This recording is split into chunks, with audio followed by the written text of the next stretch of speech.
So good. So we've got Amanda here from the Safe Haven podcast, and I'm really excited to dive into this. So what we'll start with is just letting myself and the listeners know who you are, where you're kind of coming from, what it is that you do now, and how you got there. And then we'll just dive in. Okay, I am currently sitting in a home in the Cusp, British Columbia. And for those of you internationally that don't know where that is, it's in Canada, west coast of Canada, in the mountains. It's beautiful. I am a podcast host.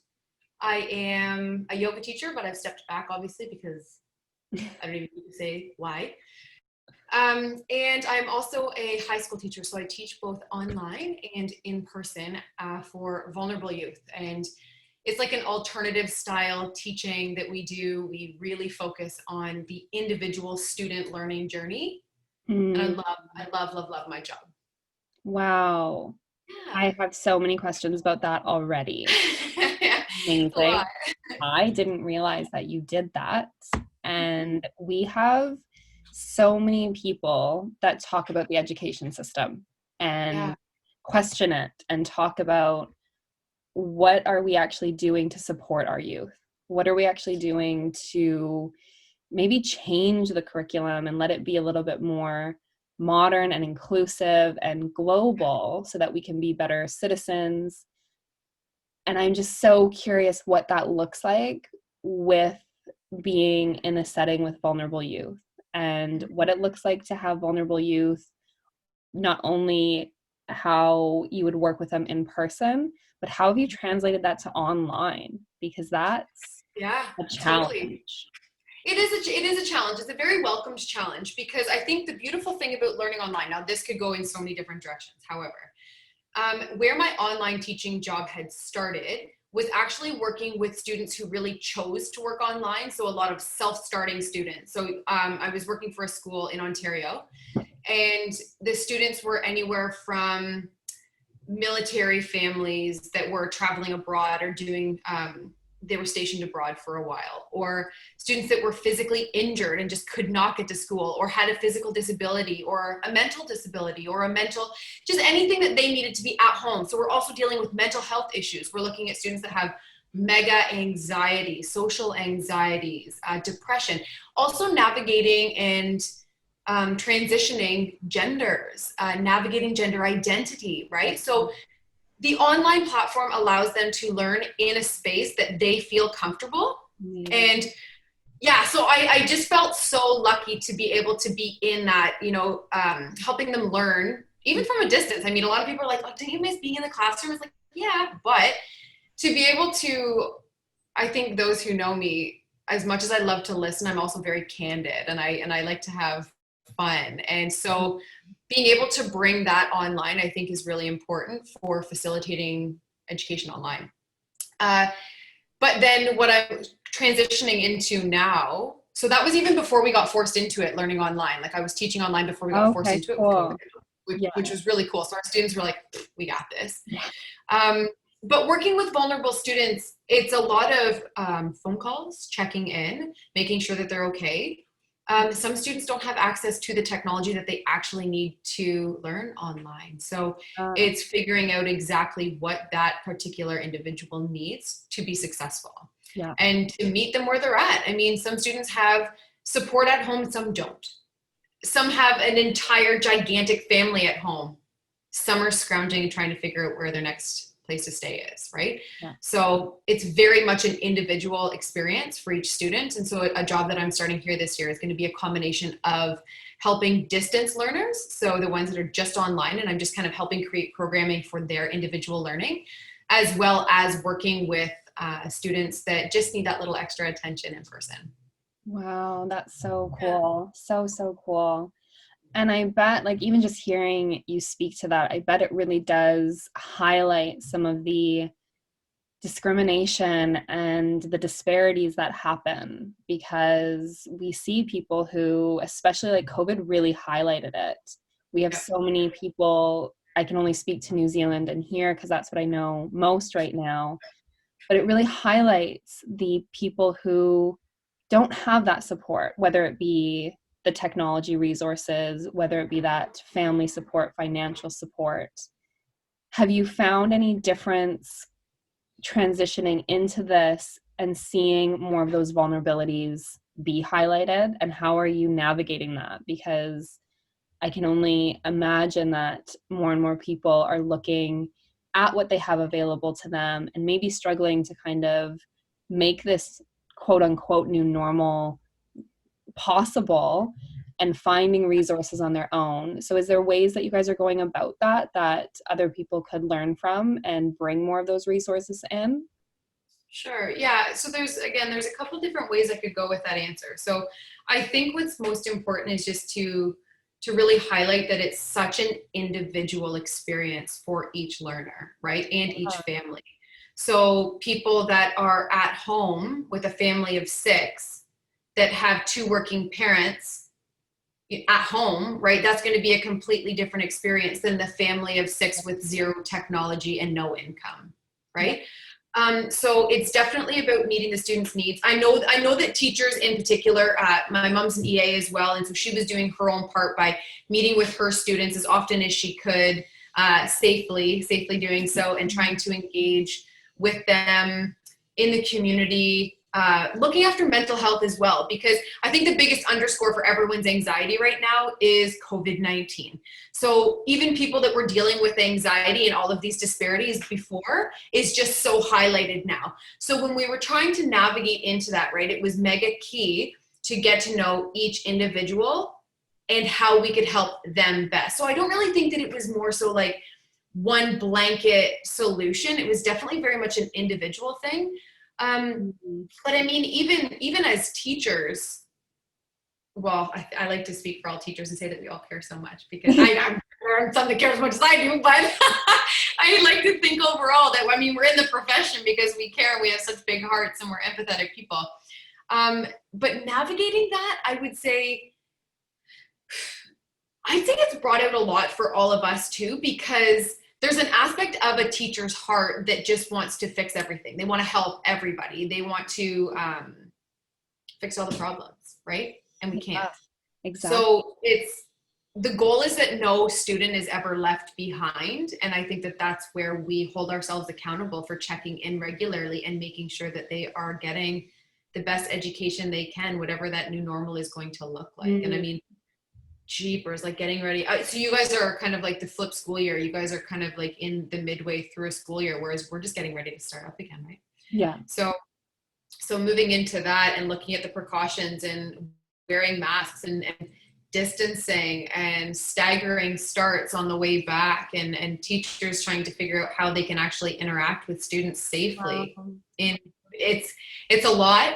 It's a lot, but I mean, again, none of us have an answer, right? None of us have an answer to what this is going to look like or how we're going to do this, but we're certainly doing our best. Yeah.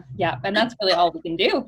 It's one foot in front of the other. Yeah. So how are you holding yourself in all of this? How are you navigating your own mental health and your own anxieties around whatever it might look like for you? You don't have to get into the specifics of it, but what does it look like, your own practice of maybe finding a little bit of comfort in all of this discomfort and really holding yourself in that space of as safe as you can? Yeah, that's a great question. And for myself, I've personally just picked up from Ontario and I'm settling in BC right now. So a lot for my life is currently up. It's not even that it's up in the air. It's just, I've thrown it all up and it's still slowly settling. It's like a snow globe, right? The snow globe of Amanda Lytle. Just give it a good shake and set it down. And it happens every couple of years for me. That's how I've lived my life for a long time. So I think that it's very much still settling right now. There are days that I find really challenging because emotionally I'm just unable to settle the way that I'd like to. I'm currently living in a renovation, like Riley's doing some mega renos around this home, and it's spectacular, but just trying to juggle. And I'm a Taurus, so the Taurian in me is like really ready for structure and routine and unpacking clothing and putting my books. Oh my gosh, I love a bookshelf. So like putting my books out, or actually having that morning routine, or having a space to put my mat out and just sit for 25 minutes, or practice yoga, or do those things in my own space. I've got a bunch of plants out front. So I think because energetically, I very much come across as an extrovert, very much an introvert, very, very much an introvert. So the way that I've been maintaining balance for myself is honestly staying home. I've been staying home a lot, and which is ironic because I'm supposed to be staying home right now, you know, but honestly, more than anything, staying home. And I've been making some big choices with my own life and navigating and trying to find balance in my own life recently. But I would say what helps me best is turning inward, and something that I'm always trying to do is learn and get better and to grow. So for me, one of my biggest challenges has always been speaking my truth. So even in finding these new normals and navigating this new world and living in a reno zone and trying to settle into a new province, a new home, a new school system, a new everything, is very much just challenging myself. When I feel my throat get super tight, I'm like, damn it, throat chakra, like open up, because I know you're trying to tell me to speak my truth. I get it.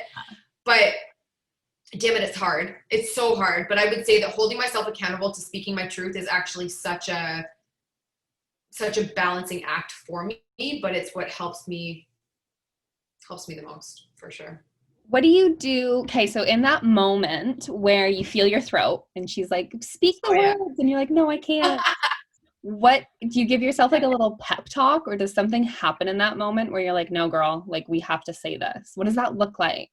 Because so many people struggle with this, self included. Oh, yeah, it's hard. It's so hard.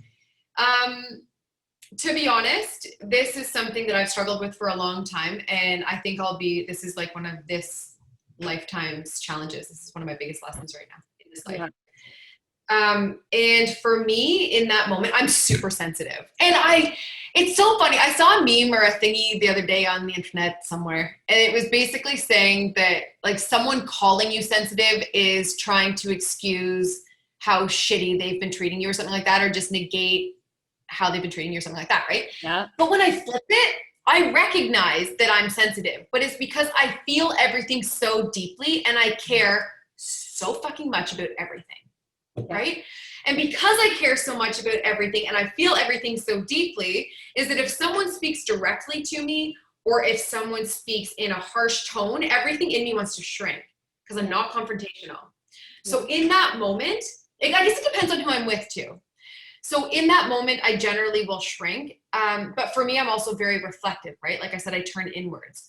So the old Amanda would just stew on it and never say anything. Whereas for me, I check in with myself, and it's like a once a day type thing. It's like, okay, girlfriend, you got super emotional about this today. You've got one day to address it.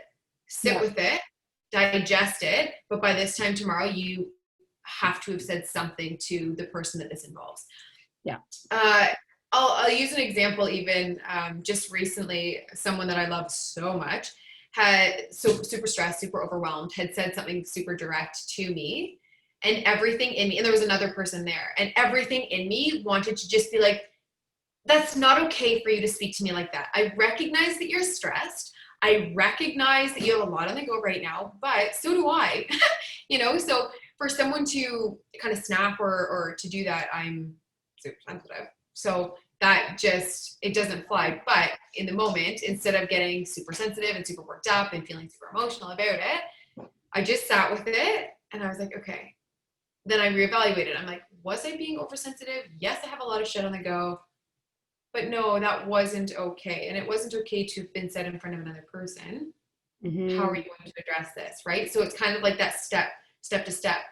And then after dinner that night, and I try my very best to wait until it's completely past so that there's no emotions connected to the incident, so that I can reflect on it with like kind of a clean slate and remove the emotion, right? So it's kind of more objective. And then I'm able to be like, okay, so that was how I was feeling. This is what happened. This is how I would have preferred it to have happened. And this is what I'm taking away from it, so that I can kind of present it to the person involved like that. Yeah. And I always feel like when I've actually had that time to sit and think with it and actually like reevaluate, then it's like they kind of are like, oh, totally makes sense. I'm super sorry that I did that. I won't do it Yeah, again. Right? exactly. But if I had dealt with that in the moment, it would have been like, I was crazy, or I was this, or I was that. All of the negative things that you're not supposed to call someone, I would have been that. So Yeah, because it is, yeah, right? But there is that moment, and I think like I'm very similar in that I need to give it some space, because if I speak in the moment, I'm going to speak from emotion, and it's going to be reactionary, and it's not a cute look for anyone. So I need to step back and be like, girl, either nap or eat some food, think on this. And then, snacks, all about it. yes, yeah. Oh yes. Is your blood sugar too low? Are you tired? Are you dehydrated? Like any of these, and then we'll have this tough conversation. Yeah, exactly. absolutely. I get it. It's conversations and communication is such a big one. And it's because it's so vulnerable too, like in that moment saying, no, this hurt me and that actually isn't okay. Because there's that fear of being called all of those things, crazy, too much, too sensitive, all of that. And it's like, actually, no, I'm human. And I'm letting you know that you just crossed a boundary. And that's not okay. And it's communicating that. The B word. The B word, boundaries. Yeah. Oh my gosh. That's, oh my God. I literally need to have that everywhere, because boundaries is another thing that just through the majority of my life, especially my adult life, I think because that's when we're more aware of what's going right and what's going wrong in our lives and why. Yeah. Boundaries. OMFG. Can I read you something? Yes, please. So a friend of mine sent me this the other day. So when you were just mentioning that, I was like, oh gosh, right in the feels. And I'm not taking credit for this because I just found it on the internet. It's by Beetle Drink.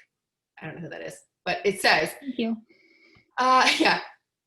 Did anyone else have such deeply rooted issues with their self-worth for so long that they thought as a kid or a teen that their only redeeming feature was being, in quotes, low maintenance, and that now as an adult you give yourself guilt pangs, guilty, asking for any more than the barest minimum in virtually any relationship, because asking for things might negate your only good quality, which is just doesn't ask for things. Right? I know. Much truth. I know. And so when my friend sent me that, I was like, oh, it got Are you me. in my head right now? Honestly, everything about that, boundaries, self-worth, all the things.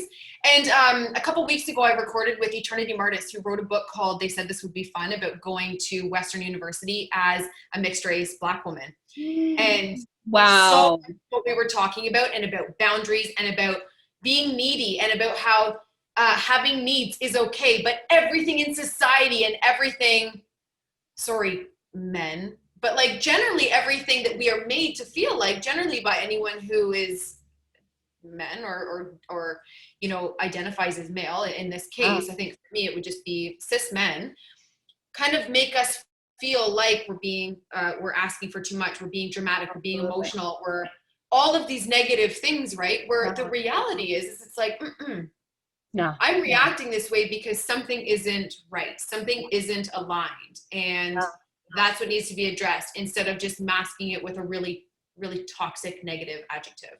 Yeah. And then the flip side is that as soon as you say that thing and speak up for yourself, you're bitchy, you're too much, you're too bossy, you're too ambitious, this and that. It's like, no, I don't think so. You got here. I'm meeting you exactly where you're at. We are no different because how we look on the outside and how we identify. Don't give me that. I don't want to hear it. Like, I know. My sass comes out. Yeah. I'm like, oh, you want bitchy? Here I am. I am ready. Like, let's have this conversation. Okay, but then the hard part there is that then it's kind of like when all of that comes up for me, then the sensitive, emotional part of me comes out, and then I pull a Ross, and I'm like, I'm fine, you know, like, and then I squeak, and then it's over. So I'm like, I'll just like be in the bathroom. I gotta go. Yeah, no, give me 20 minutes. Yeah, it's hard. It's hard to navigate this world with all of the labels, all of the constructs, all of the this and the that, and then the made up labels that come with all of those things. And then we sit here and we're like, why is being human so hard? What? So hard.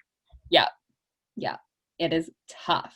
And I Yeah. don't know about you, but what I heard in part of what you said resonated really deeply. And I think that a lot of people might hear themselves in it as well, is that because we feel so much and care so much, I get so overwhelmed with the state of the world. And I feel like, holy shit, there is so much work to be done.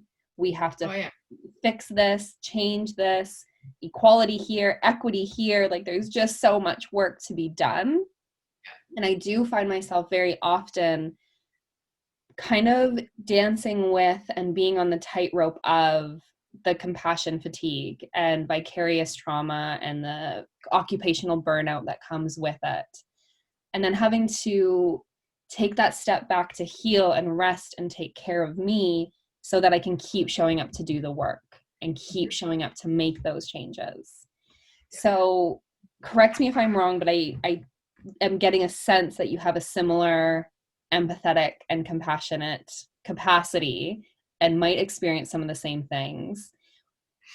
Do you have any warning signs of when that's happening and how to know, like, okay, alert, I need to now rest and do the things? And what does that alert look like? And what does your rest and recover look like? Okay, so again, I could just verbal diarrhea everywhere, but I'm going to back up like 15 words and be like, oh, not only can I relate, I legit feel like we are twin flames. Seriously? Yeah. Like, for real. Yeah. And I cannot wait to meet you in real life. I know, I'm so excited. I know. Thank you, Lindsay.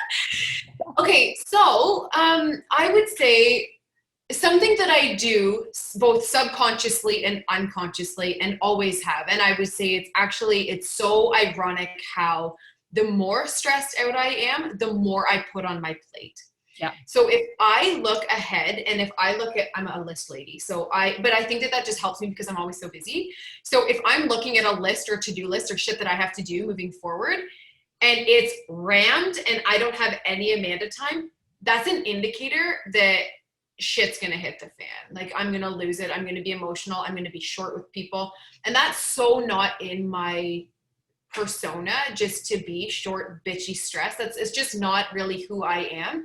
But I know that all of the busy will trigger that, and it never sits well with me at all, and I don't deal well with it. It's funny too, because even anytime that I get angry, I'll generally laugh. I'm like, is this foreign? What is this? I don't do this very often.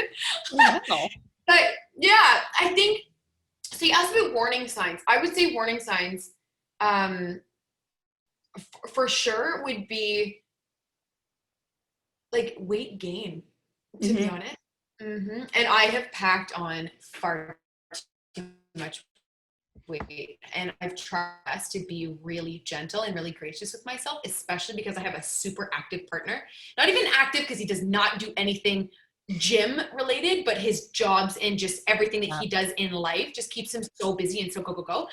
And plus, we're also in this super cute, very small, tiny mountain town that has hardly experienced what COVID-19 is.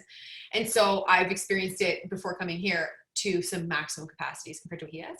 Yeah. So trying to explain to him, I was like, okay, my love.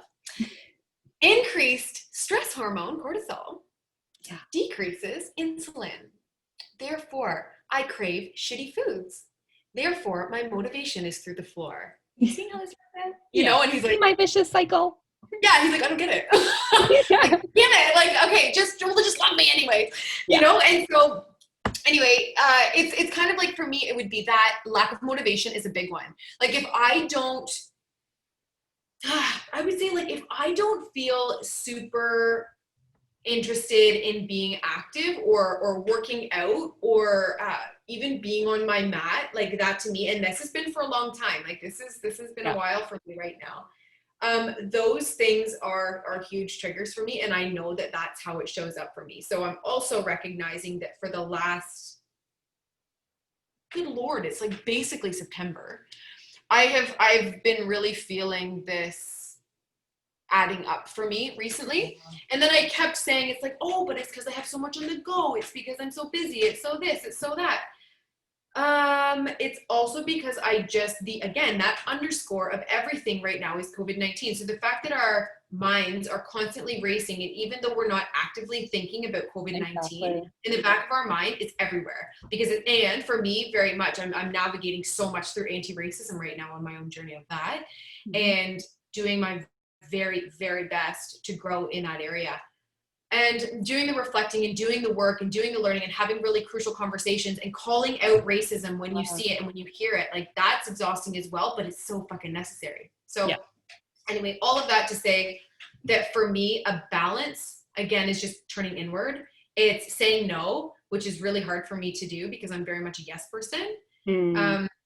But I would say that saying no, or in my case, because I'm so go with my own podcast, right, with the Safe Haven, is that I will be super raw and super real with a person that I'm going to be recording with. And I'm like, look, I have way too much on my plate right now. I value and appreciate you so much. Can we push this back 3 weeks? Because I just want to be present for our interview, and I won't be if we record today or tomorrow. Exactly. Whatever, right? Push back. Boundaries. I know. See, I'm getting better. I'm getting better. I love it. Yes. Practice. It's a practice, and that is the key to it, is that it is a practice, because some days are going to be really hard, and then the next day you're going to be like, okay, I've got this and I can communicate this and do this, and then the next day somebody's going to cross a boundary and you're going to be like, wait, what? I thought I just did all this work. But it's a process, it's constant, it's ever evolving. And I think it's so nice to talk about the hard side of all of this, because I think people are trying to live at this level of normalcy, quote unquote, and thinking, okay, well, this is just the new normal, so I should be fine. And it's like, no, it's okay to not be okay right now. It's okay to always not be okay, as long as we're supporting and being supported. But when we think about the vicarious trauma and the collective trauma that we're playing out right now, next level.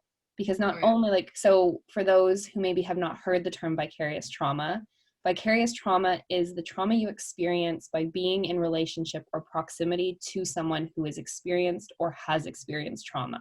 So you're vicariously feeling and living that trauma, being in proximity to others. We are playing out global traumas right now. Black Lives Matter movement, the gay rights movement, all of these women's rights, like all of these things. We see the protest happening in Turkey. We see the femicide that's happening in such mass levels. We're feeling all of this, and it's such a collective place to be right now. So it's no wonder that many of us are feeling overwhelmed, fatigued, can't get out of bed, don't even know what we're doing, and have lost that vitality or that motivation and spark. So I think it's really important to normalize that many of us are feeling this. Many of us are feeling the burnout, the overwhelm of it. And as long as we can navigate this together and know that we're not alone in it, and that there is things we can do, whether it be exercise or a light walk down the street, anything that's going to move your body, doing the things that you need and finding the people that you need. And I think that's why I'm so in love with podcasts right now. Oh my gosh, I know. That's it. I know, because it's such a beautiful way to network. And I think when you just said about your people, like knowing who your friends are, knowing who you can connect with, knowing who at a moment's notice you could either call up or listen to on a podcast, whatever you need to do, text them, call them, go see them, do whatever you need to do, go on a walk, go to their house, go to this. I mean, it's obviously different. You can't just go and drop into people's houses like we used to be able to, but I still think that there's such importance around just having your people, having your front row, the people that are always cheering you on and will always support you. Because having to explain yourself over and over and over and over again is so exhausting and so unnecessary.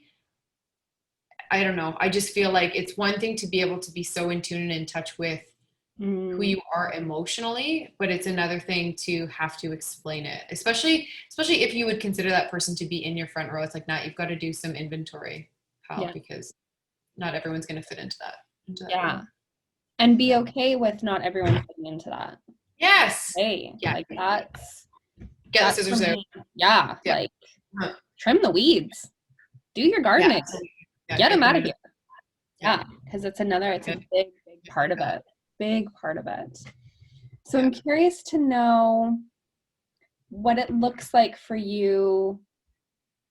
Like, what do you see going forward? Like, what are you, because you know of the overwhelm that you're feeling right now and having all these things on your plate, what would you say that you're working in and towards? Okay. A little bit Well, this has only just, like, legit just happened yesterday. So I'm still even digesting this. I haven't really spoken this out loud for a variety of different reasons, which I will tell you all about right now. So I had taken an endeavor with a couple friends of mine, and we had jumped into a business. I'm gonna just for their own sanity and for my own, I'm just gonna kind of keep it super vague in that area. But long story short, it went from 0 to 100 very quickly, very, very quickly. And I was super stoked about it. But let me tell you, when you are juggling a small and growing very quickly business, you are running a podcast full time that I don't get paid for, by the way. Just if anyone thinks that I get paid for podcasts, I don't. I just do it because I love it and I'm obsessed with it. So I'm going to come back to the podcast because I'm obsessed with it. So about the podcast. Also, just looking at life and balancing, settling and moving, reno zone, living in a rural home that takes a couple hours to cut the grass every week, and like just being a human in a home and a homeowner, right?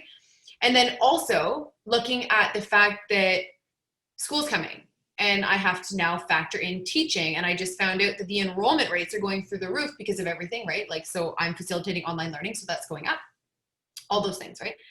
So I started trying to figure out where my weeds were, and not just people, but like where are things that are just really sucking my energy and that are preventing me from flourishing in other areas.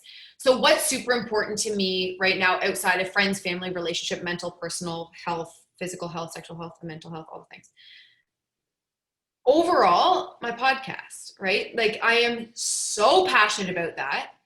I love my teaching job. So going into the fall, looking at my podcast, which is, in my opinion, just getting started, like it is exploding.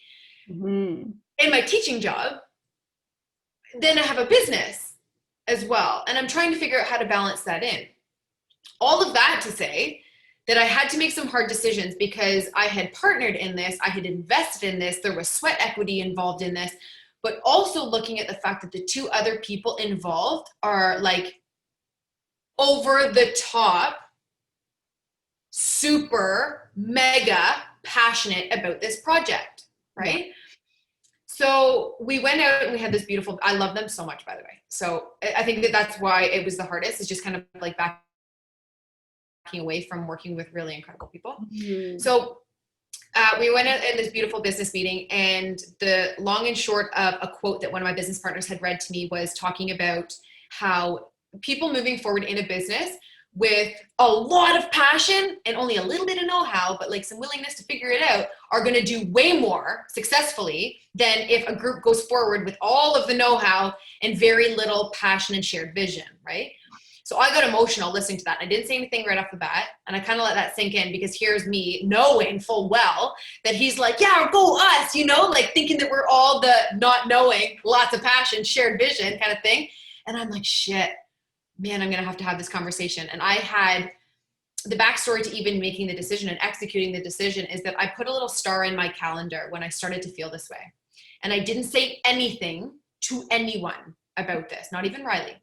Not even my mama, who's my best friend, my grandma, my everything. Mm-hmm. Didn't even say anything to her. I sat with it and I was like, maybe I just had a shit day. Maybe that's why I want to pull out. I'm feeling a bit stressed out. And I was like, the day after day after day, I was like, no. So 14 days later, I was still feeling the same way. So I called my best friend, Jess, and let it all go on her. And she's like, Amanda, I totally get it. She says, in all honesty, she says, never, ever in our whatever 8 years of being besties, have you ever mentioned or had a vision of owning that kind of business? You've always been about health and wellness and yoga and greenhouses and all the things that are just being your best self and living your most authentic self and speaking your truth and energy and all the things. She says, so I totally get it. She says, and then when you mentioned passion, she says, the amount of passion that you have for your podcast, that's a form of self-care for you. And I was like, I know. So that was a balance, right? So then I had talked to Riley about it that night at dinner. And he's like, okay. He said, well, are you sure? He says, you seemed to be really passionate about it. And I said, well, the reality is over the last 2 weeks when I've been thinking about this stuff, I've really been checking my ego, which has been my next kind of big step and big thing of just kind of helping myself maintain equilibrium and balance in my life, is checking my ego. And it can be damn hard to do, like really confronting to do, but really necessary. So I started just asking myself, I was like, why do you actually want to be involved in this business? And I kept asking the question, why? And I'd answer it. And I'm literally having a conversation with myself inside my body, in my head. Why? Why? Why? Why? And I kept digging and digging and digging. And then my ego was like, because I know this is going to be successful and because I want to reap the benefits. Yeah. And then I was like, oh, you little sneaky bitch, like, get out of here, ego. You know, we don't need you.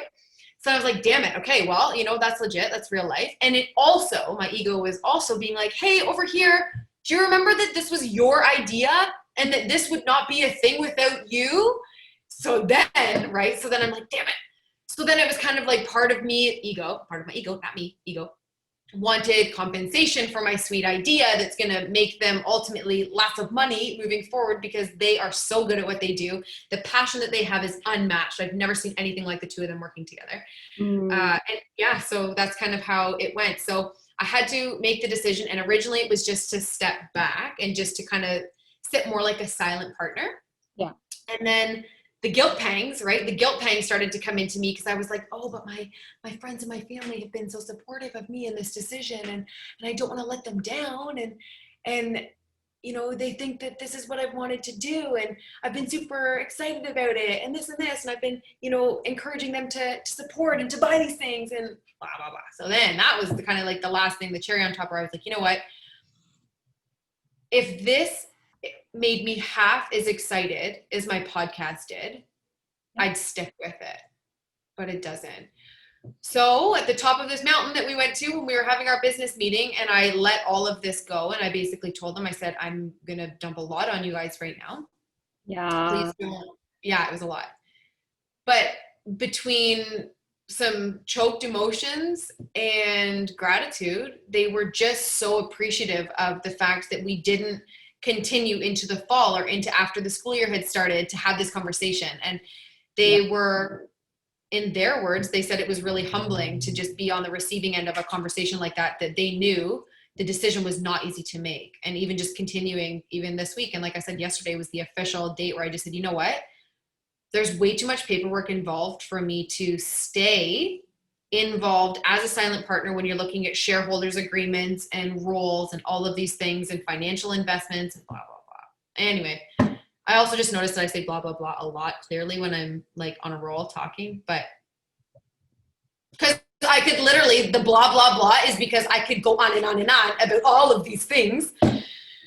But yeah, so that when you were just asking about kind of moving forward and transitioning and what that's going to look like, I made a really damn hard decision over the last couple of weeks. I've executed it. I didn't realize that I was holding my breath until I actually executed this decision and conversation, right?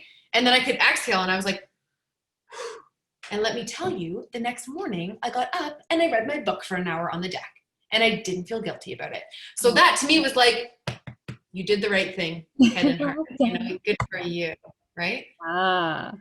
Yeah. So that has opened up. And then, so like decision, 2 weeks later, talked about it, next day, had the big conversation, digested it for the next 2 days. Then a couple days after that, had another conversation with them where we was just like, okay, well, if we're going to stay involved, the three of us and Amanda as a silent partner, then we're going to have to get a lawyer involved, yada, yada. Then it turned into me just saying, I'm going to step back. Well, after I'd made this decision, I meet with the principal for the job where I'm going to be working, and my workload is through the roof. And if I hadn't have made the decision about the business, I would have lost my mind. Yep. So the fact that I still have it intact is impressive. Yeah. It is that self-inventory. It really is. It comes down to getting so real with yourself and saying, how am I going to set myself up sustainably? Because no amount of money or affluence or any of that is worth the sanity and worth your heart. Because it'll just run you into the ground. So how do you make those hard decisions and say, oh, that's a very shiny object that I'm about to say no to, and this is really hard. I chase all the shiny things. That's probably what I'm known for in my life. Like, my sister calls me squirrel because I'm like, oh, shiny things, and I go get them. You know? What's next? What's over there? Honestly, what's next? Enneagram 7. What's up?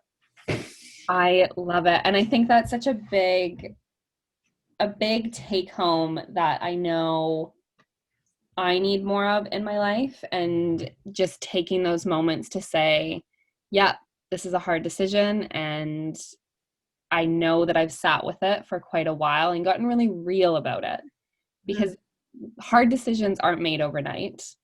They do take that time to actually integrate mind, heart, your gut brain, all of your whole being has to come into alignment with the decision you're about to make when it's those really big ones.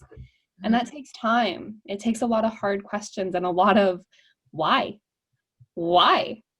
but why? And then I know 10 more times. The deep dive, the digging, it's real. And that's where the answers come from. Yeah. I love that. I love that you can take that time and actually sit in that space of inquiry and let it kind of percolate and do its thing in the background, and not have to have that pressure on yourself to make the right decision in the moment. And I think to be able to take that pressure off of all of ourselves would be such a blessing, to say, I don't have to make the decisions right here, right now. No. I take my time with this, and it's okay. I think that a lot of us, though, we do put the pressures on ourselves about having things happen now. And it's very much what society is, right? Society is all about instant gratification now more than ever, especially because everything, including food, within minutes can be dropped off on our doorstep, right? Like, we're just used to instant everything. So I think one of the biggest things that I learned from that was the importance of sitting with it and not saying anything about it. Because I think that my first reaction all the time, if not with a partner, is to call one of my best friends and get their feedback. And even though my best friends or my grandma, mama, like, she and they often know me better than I know myself, or know kind of how it's going to play out before I do. And I think what I haven't realized or seen as clearly until I have just recently is that every single person, positive or negative, with their answers is slightly tweaking what I would do moving forward, right? Yeah. So the fact that I kind of had sat with that enough, and I knew what I wanted to communicate and how, then I was clear enough when I spoke to Jess that day, and then again with Riley that night at dinner, there were fewer questions from them because I was so sure of what I needed to do that they were supportive of the decision. And there weren't questions because I was so reassured in what I was doing. Yeah. But yeah, I do think that's a really big one that I've learned in the last maybe year or so, of the questions that I'm willing to ask of others and the ones that are just a me conversation. Yeah. Because it influences, no matter what you think, after you have that conversation, you have shifted in some way. So you're making a decision, even if it's like 1% based on the conversation you had with that person. So, and sometimes that's great. Sometimes you're like, do these shoes look good on my feet? I need a second opinion. Perfect. Yeah. Get your best friend who's really great at fashion. Ask them. Perfect. Yeah. But there's those heart decisions where you're like, nah, this is you and me, boo. Like, we've got to figure this out together. Yeah. And then you have that conviction and you can say, this is the decision I made. And people are like, great, carry on. You're like, perfect. Yeah. It's so true. Yeah. Yeah. Yeah. Me decisions and me conversations are really important. Really Mm. important. Amanda, I have one more question for you, and this is my favorite question. And you can literally take it in a million different directions. It doesn't have to be anything that we've talked about thus far. I want you to think about the world as a whole. It can be locally, it can be globally. But when you think of the state of the world, what is one big change that you would want to see made, or one big societal norm that you would want to see disrupted, and why? Okay, so my immediate, like the thing that came even before you had said the second part about what could be disrupted. So the first thing that had come to my mind was just less judgment and more understanding. So instead of that immediate judgment based on someone's actions or someone's behaviors or choices. And I think the reason that that had come so immediately to me is because so many people are either choosing to send their children to school or to homeschool them. And a lot of people are placing judgment on other people's decisions based out of fear. So instead of leading with love, they're leading out of fear. And their comments or their reactions or their posts that they're sharing on Facebook or whatever are super indicative of their own personal fears. And then they're kind of putting those on other people through judgmental tones. So that would kind of be, that was the very first thing that came to my mind, was just less judgment and more understanding. Yeah, I think that would be my answer. But I mean, I could keep going, because even when you were talking about being disrupted, I think that this could be a loaded one, but I'm going to try and keep it as brief as possible. Is more people need to be open-minded when it comes to racism and anti-racism, and addressing it and being aware of it. And instead of being like, I didn't do that, or I wasn't racist, I'm not racist, that wasn't a racist comment. It's like, owning it when you've done something or said something out of line, apologize for it, and don't do it again. Call people on their shit. Yeah. Because it's not going to change if we don't start making the changes everywhere. Yeah. And then I think that the second part to that would just be that I think, I really wholeheartedly think that people that aren't aware, or they should be aware, but it's like they're choosing basically not to be aware of what's going on in the world because it doesn't affect them, need to wake the capital F up. And at the very bare minimum, have an idea of what's going on in the world. I kid you not, the other day, I was all excited about, I'm not going to say all the things because this could like get political, but I mentioned a name that I, in my opinion, think everybody should know. It's someone's last name that has been spoken about for the last couple of months, who may or may not be running in a presidential election. Right? Right? Yep. Okay. So I talk about this person, I talk about running mates, I talk about the fact that just because this person's race, like not everyone's going to be super stoked about it, and that's okay. And about just knowing, and if you don't know, then do the work, and to do the readings, do the research, be open-minded, like understand that candidates, like some people are going to experience different emotions because, well, again, for a variety of different reasons, right? Moving forward. So, and anyways, all of that to say that this one person did not, they're like, who's so-and-so? And I'm like, what? Sorry, do you live under a rock? Right. I'm on the other side of the world. I know all about this.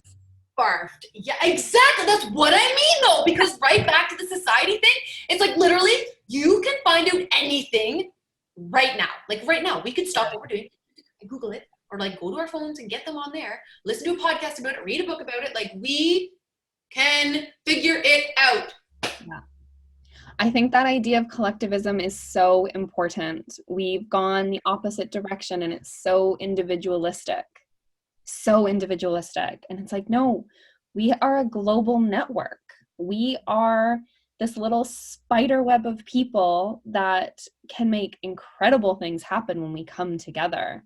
But this idea that only decisions matter that affect me right here, right now. No, no, no, no, no, no, no. Nope. That is how we got into this mess. That is how we got to where we are, folks. We need to reevaluate and we need to come together like right now, right quick. I could not agree more. Yeah. Absolutely. Yeah. And the non-judgment, like that's another really huge part is in those moments where, because even in hearing like, how do you not know this person? Like what? It's like that education of being like, okay, I'm going to try my hardest not to judge the fact that you don't know right now, but I'm going to tell you what's up. I know. But see, that's what I mean though too, is that here's me being like, we should be less judgmental. And then someone says that they don't know this person. I'm like, are you fucking kidding me? That stop. What? Yeah. There's my judgment coming out, right? As opposed to being like, oh, that's really interesting that you don't know that. And not judging. And here's a pamphlet for you to learn everything. I know. Yeah.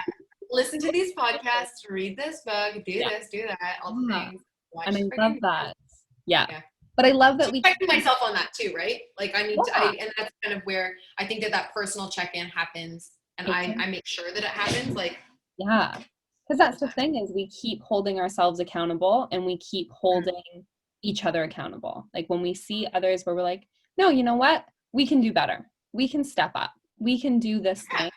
We elevate each other, and that's that global collectiveness that we need. We need that to come in because it's so easy to slip into the individualism, especially when we think of the overwhelm of the world. It's so easy to come back and be like, nope, I'll just focus on this little bubble. Nothing else exists. Mm-hmm. But in educating ourselves and in reaching out and connecting with the greater whole, look at what can happen. Like Greta, she was an individual and she just took the world by storm, and she's like, nope, climate change matters and I'm going to tell you why. And then all of her people came together and she started that movement. Same with Black Lives Matter. It's that collective. They need not only allies, but they need accomplices. They need people on their team elevating them and amplifying what needs to be said right now and said and heard. So I love that. I think collectivism is massive. And holy hot damn, Amanda, am I so stoked that we got to have this conversation. Me too. Me too. So much.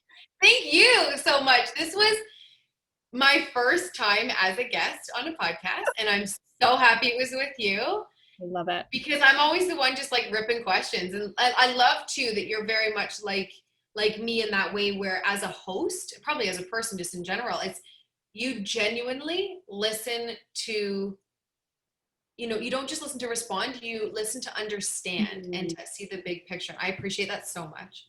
I appreciate you sharing that. So thank you. Thank you. Because it's, we're holding sacred space here. Like we get into things. So I really appreciate that. And I really, really appreciate your time. And I can't wait to do this again already. I'm like, when's the next? Definitely. We're totally doing it again. Yeah. Yes. So thank you. And you're going to come to the Safe Haven too. You're welcome. 1000%. Thank you. Yep.